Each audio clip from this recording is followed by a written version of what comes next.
Good afternoon and welcome then. It's Monday, it's just gone 12 o'clock and you're here for our next instalment, our next Q&A with myself, Pete Dutton, and Featherstone Rovers star, who we've got in for a bit of a grilling today, is Dane Chisholm. Chizzy, how are we doing, Mara? Yeah, good, mate. How are you? Yeah, good, mate. Good. Obviously, strange times that we're in at this moment in time. Obviously, isolation and things like that. How's that affecting you? I thought you were going to say because they're both wearing pink. Well, you got the memo. You got the memo. I got the memo. Trust. I got the message. Yeah. Yeah, you're right, mate. It's very strange times, but there's not much you can do. You just got to keep doing what the government tells you and hope that it clears up soon. And obviously, the isolation thing and training as well, that's obviously had an impact. Yeah, massive. Greg's been real good, our strength and conditioner. We've kept in touch with everyone.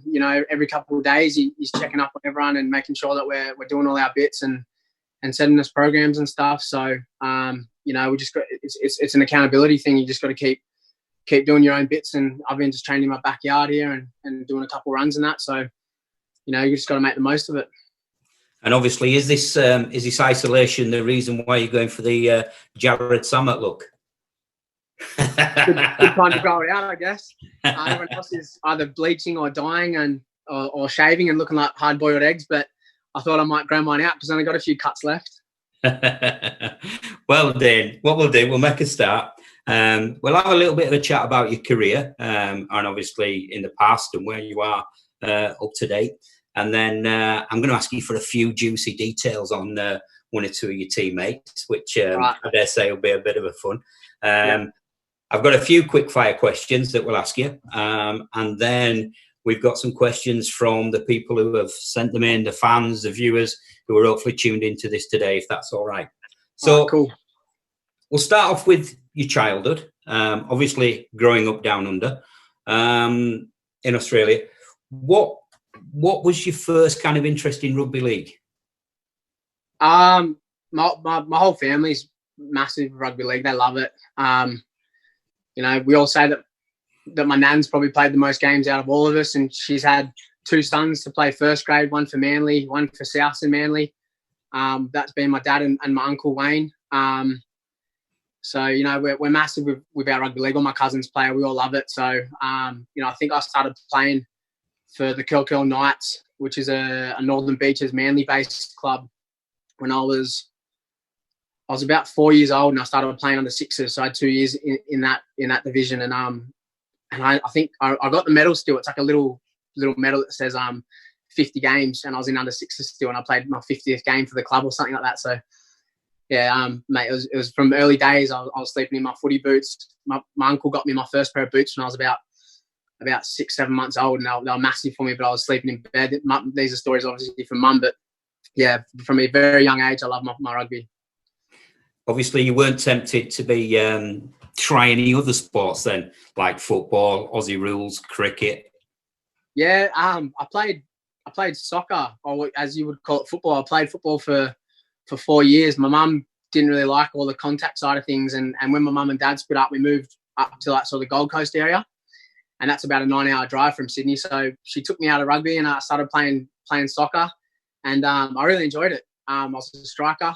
I love scoring goals and that, so it was good fun. But I always wanted to get back to playing rugby league, but I ended up having 2 years at rugby union under 14s and 15s, and then that was sort of like my slow transition back to rugby league. And then I was lucky enough to get 2 years in a rugby league, about 16, 17 years old, and then I kicked on just through schoolboy footy, like schoolboy rugby league. I made the New South Wales schoolboys team, playing on the wing, and from there, the rest is history. I ended up signing for Melbourne, and I got to move down and play for them. And it was at a time where they were definitely like top of the comp. They've made grand finals, and I was lucky enough to have a coach in Brad Arthur.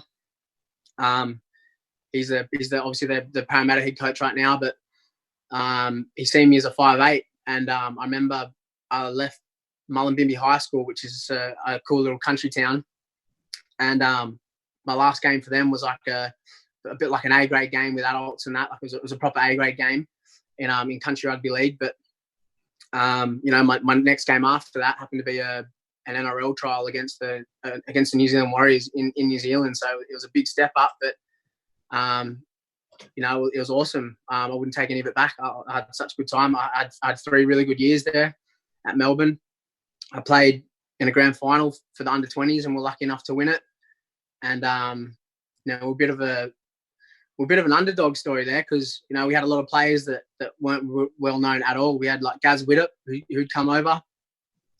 He was just living down in Melbourne, and Melbourne picked him up. He ended up getting fullback of the year and scored our winning try in the grand final. And he had an absolute gun year. We had Jesse Bromwich, who's obviously played a lot of caps now for New Zealand, but he was just, I think he signed with his younger brother. Melbourne picked his younger brother up, and he come along, and he was just this absolute beast. Like we had a lot of sort of underdog stories. I was like, me and myself, obviously from Mullumbimby, a little country town, and to go on and win that was massive. That was a really good year. And then I moved on to 2 more years at Melbourne. They upgraded me, and that was sort of the start of my NRL career. So going back, Dean, there you've touched on Mullumbimby and the Mullumbimby Giants. Obviously small. You say a small country. I think that it's hard for people here in England to sort of like grasp that concept of when you say a small country town. In Australia, it is a small country town. You may have 3 houses, a shop, and a pub or something like that. You know what I mean? If you go out the back of Mullum, you'll find towns like that. But Mullum's actually called the biggest little town in Australia. So it's not that small. It's just full of country farms and really good people. Excellent. So you move and you get your break and you go into the NRL, and then shortly after that,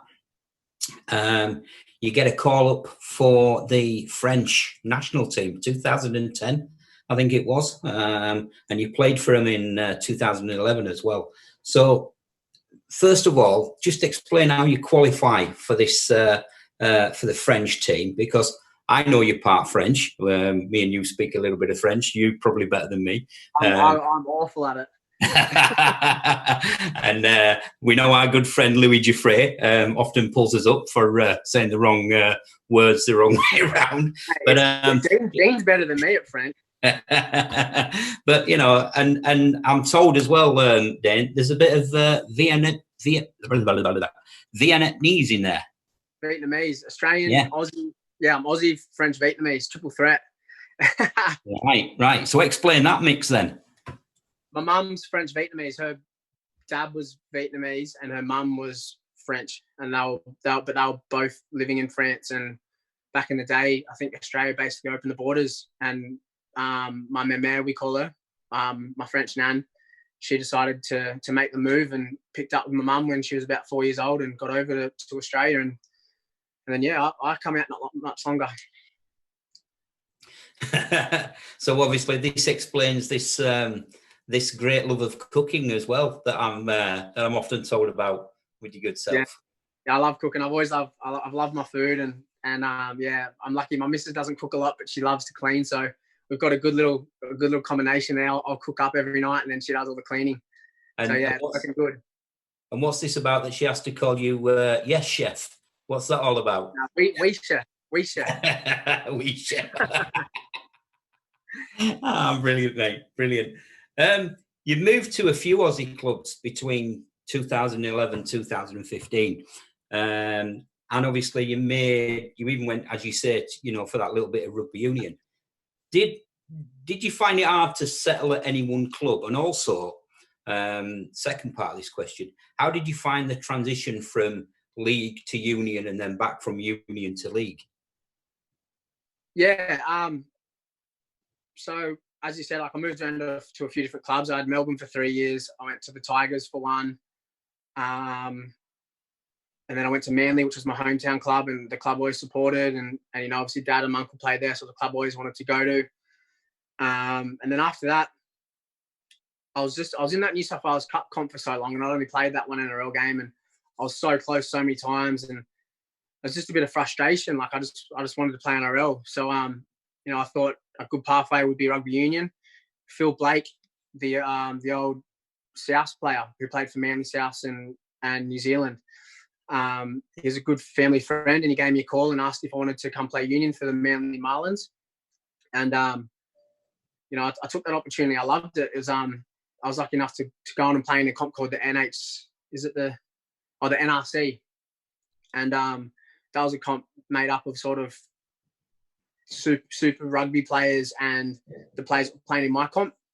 So I played for the Greater Western Sydney Rams, and I really enjoyed playing rugby union. But at the end of that season, it was my nan that gave me a call, and she's the one that really wanted me to get back into playing league. So I got onto an agent, and there was an opportunity for me at the Bulldogs. It was only a small opportunity. It was just a pre-season, and I was lucky enough to have a decent pre-season, and I was all right in the trials. So they signed me for the rest of the year on just a 10 grand contract for the whole year, and then I had an all right season. So I was lucky enough to sign the second year, but halfway through the first season, there was no chance of me playing first grade. So Rowan Smith, that was my first opportunity. Oh no, it was Chris Chester, with Hull KR. Gave me an opportunity to come over and play for Hull KR at the back end of the year. And that was my first taste of English footy, and I loved it. And then I had to go back to the Bulldogs because part of the contract terms of me signing here, Des Hasler he wanted me to sign a contract for the next year. He said, I'll let you go if you come back. So it was good. I got to come and taste some footy over here, and I got to have another crack at NRL. So it was a perfect scenario, really. And then I sort of found myself in the same situation the next year, just playing New South Wales Cup, and that's when I got a call off Rowan Smith and got to come over and play at Bradford.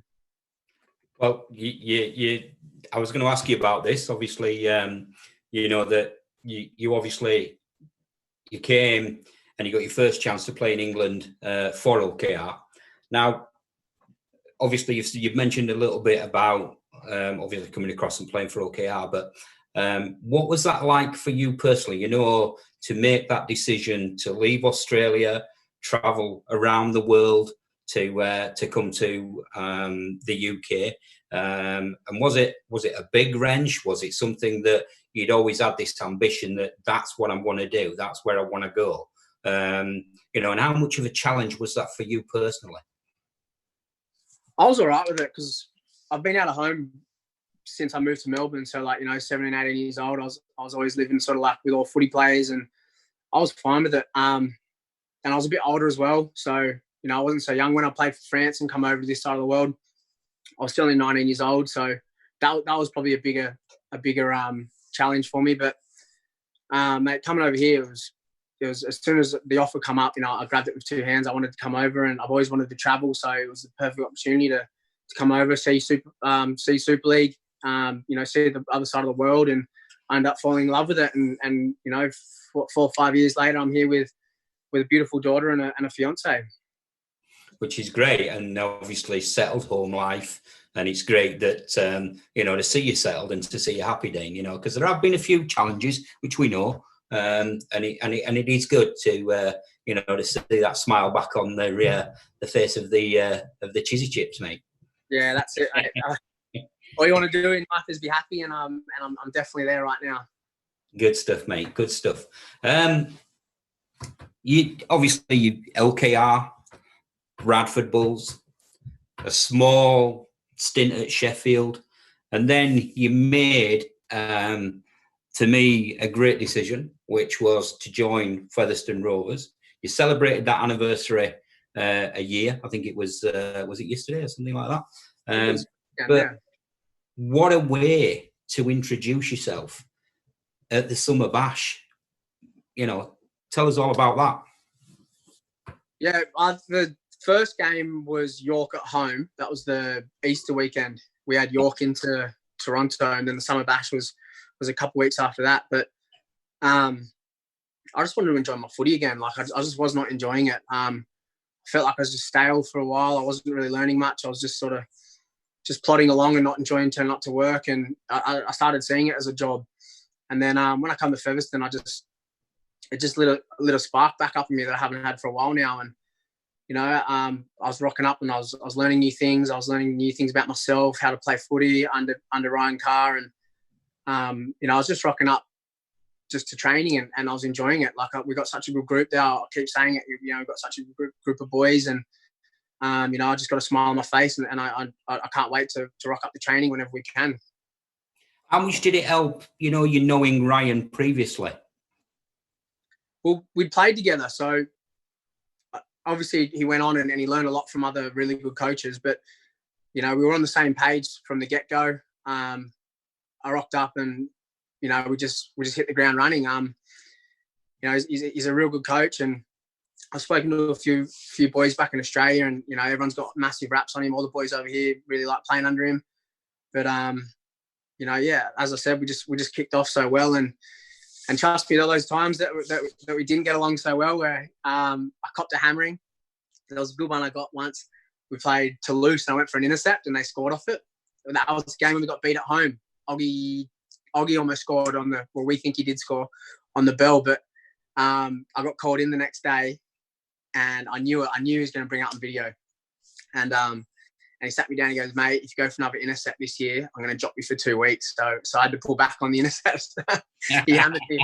But yeah, no, honestly, it just lit a spark under me, and I was learning, and I felt like I was improving, and that's all that players want to do. You just want to get better as a player, and yeah, it was really good. It was a good move. One game that sticks in my mind, then, which was the game against York last year, not the playoff game, the one in the league, where York came out and they were on fire, and then a little bit of cheesy magic swung the game back into Rovers' advantage, and then you got Simbined, and it kind of like then put the momentum back to York. And to me, that was always a changing point, and I saw, so like when you come off the park, you were, you looked a bit dejected, and I sort of like thought, I wonder what's going through his mind exactly at this point, and will he come back stronger? And fortunately, you did. Yeah, it's when you go on good runs, it's not always a bad thing to cop a loss, because it makes you sit back and reevaluate everything. Look, that loss probably come at the best possible time. We're just coming into the semis, and we had to play York again. And York's a team that just never go away. As soon as they hit the front in that game, they just started kicking for touch and just controlled the game really well.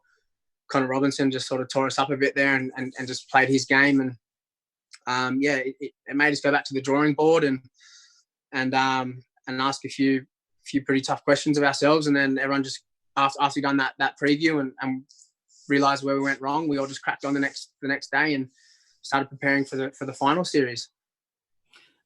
Obviously, you're in just over a year at the club. It's safe to say you've become a real fan's favourite, and an influential member of the dressing room and the squad as well. How much do you enjoy playing with this set of lads that we've got in at this moment? Yeah, mate, I've said it a million times. I love it. I love playing behind our pack. The first game we played against York, my very first game, it was one of the first things I said.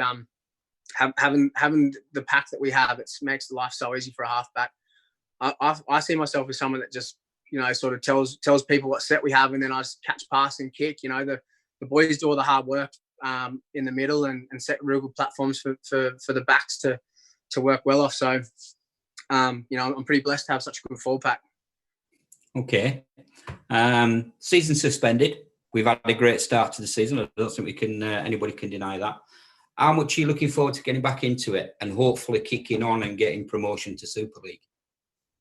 Yeah, mate, it's been a bumpy start for me. I know the boys have won every game, but I haven't been able to get on the field very much with them. So, and it's obviously been my own fault, but I felt like I was just starting to find my spot in the team again and start to play a couple games, and then this sort of pandemic hit us. So, yeah, I'd say I'm up there with the keenest out of all the boys to get back and play, because I haven't had as much time on the field, so I just want to get back playing as soon as I can. We're going to move on a bit now, Dane, because obviously I'm conscious of time, etc. I'm going to touch on a few teammates if we can. Oh, hang on. It's the Ponty Predators' birthday right now. We've got to give a little shout out to Dale Ferguson. Happy birthday, big dog. All right. Happy birthday, Dale. Yeah. Who bench presses the least amount? Jake Sweeting, 100%. Yeah, little Jake. Yeah. Who would you least like to be stuck in an elevator with? Ben Blackmore. He'll probably be my answer for the next couple. Who's the funniest member of the squad? Hardy and Blackie, definitely. They're mental, both of them. Yeah, do they just crack you up all the time? Yeah, they're non-stop, those two. They're real good value. Who's always moaning? Who's always moaning? Probably me. Really? Probably me. No, I'm trying to think. I don't know. We don't have many. Like, I'd probably say me out of everyone. Everyone in our team just cracks on with things. I'm the one that overthinks everything. All right. Bit of a revelation there. Yeah. Name us 3 teammates who you'd like to squad up with on Fortnite. Who I'd squad up with? Yeah, on Fortnite. I'd go Fergie, because I play with him a fair bit. He's no good. He sucks. He sucks. He's worse than me. I'd go Louis. Louis is pretty good. And I'll have to throw in Hawley, because I game with Hawley a fair bit. Oh, Bussy's good. There we go. I kicked myself out the squad. Yeah? Yeah, Bussy's good. You put Jack Bussy in as a leader. Yeah, he can take my spot, because he's actually real good. Ah, who loves it? March, he likes to get on. Paul March gets on and plays a bit. He sucks as well. that's extra training going away, mate. Oh, when he sees this, mate, you're done for. It's all good. Hopefully we're in isolation a bit longer. Anyway, he'll forgive me by then. If you were to look at the current squad that we've got, who would you say would make a future head coach? Out of all the boys we've got now, yeah, easy. Fez, Brett Ferris. Yeah, definitely. He helps us out a fair bit. He's already doing bits and pieces with the boys on the mats and some wrestle technique stuff. And he's a person that when he says something, everyone listens. And he doesn't say a lot, but what he does say is quality. So yeah, Fez. Right, we're going to move on, Dane, very quickly. I'm going to give you some quick fire questions. Just one word answers is all I need on these, and we'll fire through. Cats or dogs? Dogs. Tea or coffee? Coffee. Pineapple on or pineapple off pizza? On. Early morning or night bird? Night bird. Night out with the lads or a night in with the missus? My missus is pretty crazy, so I'll go one with the missus, one with the boys. 50-50 split. Yeah. Fortnite or Rugby League? Rugby League, have to. Yeah. England or Australia? Australia, baby. League or Challenge Cup? Challenge Cup. Super League or NRL? NRL. Winning try or golden point drop goal? Drop goal. Club or country? country. Ben Blackmore or Brad Day? Brad Day. Joey Exotic or Carol Baskin? Ben Blackmore. Ben. He's as crazy as all of them put together. Yeah? Brilliant, mate. Brilliant. Right. Well, time's cracking on. We're going to switch to some questions from the fans. First question up is from Liam Rotherforth, who asks, who's the best players that you've played with? I'd have to, really an easy one. It'd have to be Cameron Smith or Billy Slater.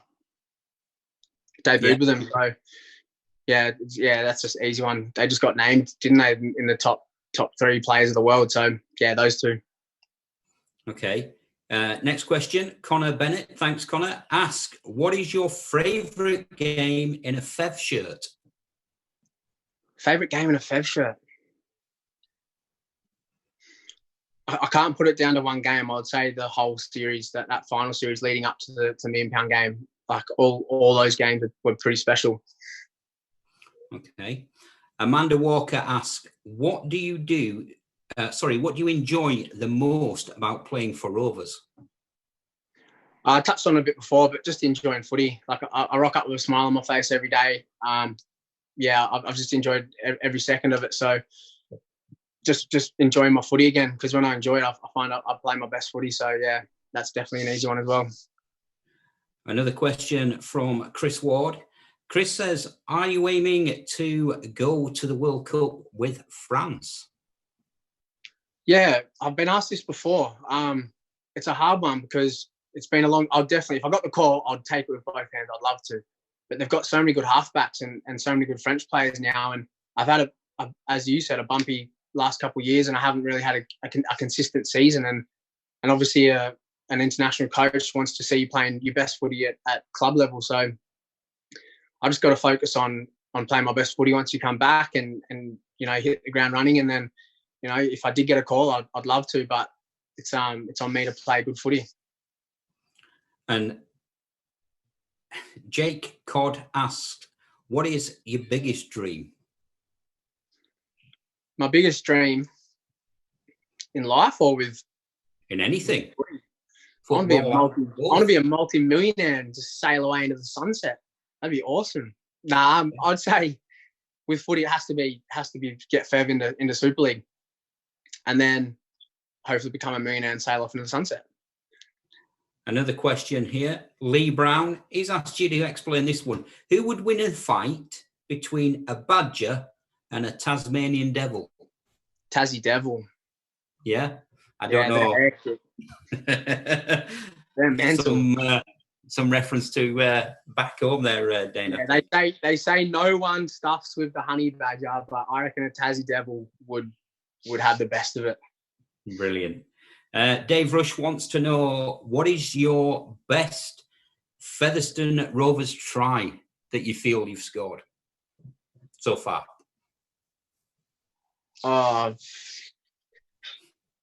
Probably the Toulouse one heading into the final, because I think that when Toulouse had the ball a fair bit and they were pressuring us massively and almost getting back into the game, and the ball just ricocheted up into my hands and I ran the field and scored, and I feel like it just put us closer to that £1 million game. And then another question here is from Kev Cretan. Kev wants to know why you aren't as good looking as Ben Blackmore. Because I don't have the money to buy a new head of hair. I don't whiten my teeth and I don't sunbed, so he's got me covered. the bronzed Adonis strikes again.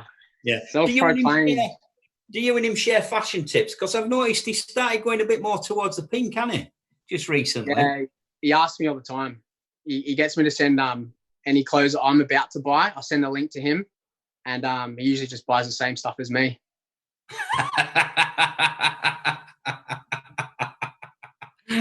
Brilliant. Dane, obviously looking forward now and getting back into the season. I know we've talked a little bit before about this, maybe the requirement of playing 3 games in a week, which to me is going to have a big effect on players' fitness, mental health, etc., etc. What's your kind of view on it? Oh, it's one of the things. If you had to do it, I don't think any players would say no. We all just want to get back to playing. But I'm hoping that there's other options, and I'm sure that there is. And you know, the IFL, it's their job to get us back out there playing and in the best, safest way possible. So, yeah, if you had to play 3 games, we would. But you know, it wouldn't be ideal when it comes to injuries and stuff like that. And you know, the teams with the smaller squads will definitely, you know, be, I think, a bit disadvantaged. So we'll see what happens. But hopefully, we don't get to that. Well, hopefully not. I mean, it's obviously we don't want anything to. For me, you don't want anything to detract away from the great product that we have, which is rugby league. And I wish that, you know, in some ways it was better promoted by the RFL and the powers that be, you know, because it is a great sport. It's a great spectacle to watch, isn't it? Yeah, definitely. This pandemic might I know just from following what's happening in the NRL, it's made them open their eyes up a bit to where they can be a bit better, and it's a good time to test things out. Anything you want to test with games and stuff like that. So, yeah, as I said, you just don't want to be, you know, diluting the talent in the sport, and you want your best players out there. But in saying that, we're lucky enough at Feb to have a lot of depth in our squad. So if we did have to play 3 games a week or even 2, you know, we got some really good young players coming through. So I think as a club we'd be all right, but you just don't really want to see players getting injured and stuff like that, do you? No. Just touching on sort of like life after rugby league. What is there anything that you're going to do, or is there anything that you fancy doing once you hang up the boots as a rugby league player? I've got you down as future commentator. Right. It'd have to be something to do with rugby league. I haven't thought about it a lot. Just, you know, I've always just been focused on footy. So this is actually maybe sit back, this whole pandemic and the coronavirus, to sit back and think what I want to do. But I know I definitely want to move back to Australia for a bit, but I want to have a house here before I go back. And so me and my 2 girls can come back and forward. And I haven't really thought about my future too much, but it'll definitely be something to do with rugby league. Okay. Well, we're coming up towards the end now, Dane. And obviously, it's been great again chatting to you. I know me and you, we always seem to have a laugh and a giggle whenever we see one another, which to me is great. I've always said, and I said it to you before, about you being a bit of the joker in the pack, but obviously now you've got a more senior role within the team as well. Yeah. It was Webbo that put me into more of a senior role. You know, I get along with him really well. And, you know, the first day that we met, I'd met him before, but the first day we met as a coach, he sat me down, we had a little chat, and, you know, it's definitely something that I want to be doing. I want to be more of a senior player. You know, I feel like I get to put my opinion in a bit. So yeah, mate, I'm really enjoying it, and it's something that I want to be doing. So hopefully when we get back to playing footy, we hit the ground running, and yeah, mate, I just want to be playing footy, honestly. I'm just going to touch a little bit on something that we said previously about, you know, maybe going to the World Cup with France. And obviously there's yourself and there's little Louis, who Louis Giffray, obviously. You know, the halfback partnership there in waiting, if you like. Yeah, definitely. You know, I'd love to. I can't wait. I've really enjoyed playing with Louis. He's the type of player that he's got all the skills. He's got all the skills to be an absolute freak. You've seen some of the tries he scored. He'll just score off the drop of a hat. Nothing will be happening, and he'll just do something freakish and score a mad little try. But mate, it'd be awesome playing for France with Louis, wouldn't it? I'd really enjoy that. Yeah, and even if Dean Parada could make the call as well, mate, because there's some French ancestry there, I believe, as well. Can he play for France? Yeah, I think so. Because he's represented Italy. Has he? Ah, right. Maybe not then. Maybe not. Yeah, he's Italian, I'm pretty sure. Him and Big Jerry. Yeah, the assassin. Yeah, definitely. Well, we're coming towards the end of this, Dane. It's been an absolute pleasure again speaking to you. A quick message to the fans. Thanks heaps for all your support, guys. Stick with us. We can't wait to get back, and the sooner the better. But just for me personally, thanks heaps for making me really enjoy my time here at Featherston, and I can't wait to get back playing. Well, you heard it there from the man himself, Dane Chisholm. Let's get dizzy with the chizzy. That's a favourite hashtag that we like to use now and again. Who's next? Who are we getting on here next week? Well, this is the question. This is the question. Do we go for the bronze Adonis? I think so. Or not, again, we're going to put it to the fans as well, Dane. Who would they like to see next in the hot seat, so to speak? If we get Blackie on, we'll get him to scull 3 beers at one time just to get it real fun. Get the level up to here. Get him going. Brilliant. Absolutely brilliant. Well, thanks a lot, Dane. And a big round of applause must go to Dane because he's taken time out, self-isolating to join us today. Good. I don't have much on. Say again, mate? We don't have much on. On this live Q&A. We hope all the viewers that have tuned in and joined it, we hope that you've liked it. We hope that you've enjoyed it as much as what we did. Let us know by your comments. You can leave comments, feedback to us guys as well. Any other questions that you want Dane to answer, again, send them in and we'll try and ask them, and we'll put them out on Rovers TV as we go throughout the this rest of this week. And again, guys, as I say, it's down to you guys. Let us know who you want on next. And thanks everybody. Stay safe, stay home, have a good Easter, and cheers. Cool. Thanks, Pete. Cheers, mate.